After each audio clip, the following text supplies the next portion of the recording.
திருவண்ணாமலை மாவட்டம் செய்யாறு அருகில் உள்ள உக்கல் கிராமத்தில் மடவலம் ஸ்ரீ காமாட்சி அம்மன் கோயில் அமைந்துள்ளது. காஞ்சிபுரம் வந்தவாசி சாலையில் அமைந்துள்ள இக்கோயிலில் அம்மனின் நெற்றியில் பிறை சந்திரன் காணப்படுவது தனி சிறப்பாகும். மன அமைதி தரும் தலமாகவும் மண்டல அபிஷேகம் மற்றும் சிறப்பு யாக வேள்விகள் நடைபெறும் இடமாகவும் பக்தர்களால் போற்றப்படுகிறது. கோயில் காஞ்சிபுரம் காமாட்சி அம்மன் கோயிலுக்கு இணையாக சிறப்பாக கருதப்படுகிறது.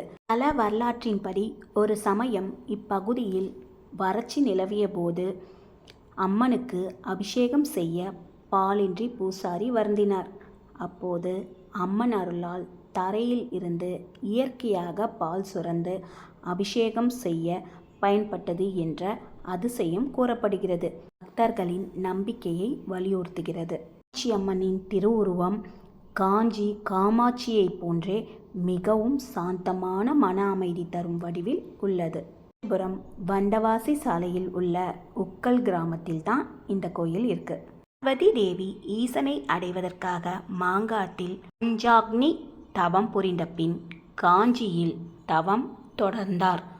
அந்த தவத்தின் சிறப்பை உணர்த்தும் வகையில் மடாவலம் தலத்தில் அம்மன் கோலத்தில் தியான நிலையில் வீற்றிருக்கிறார்.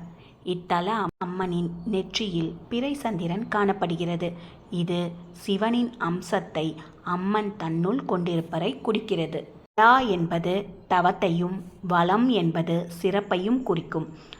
அன்னை பார்வதி தவம் செய்த வளம் மிக்க இடம் என்பதால் இது மடாவலம் என்று அழைக்கப்படுகிறது.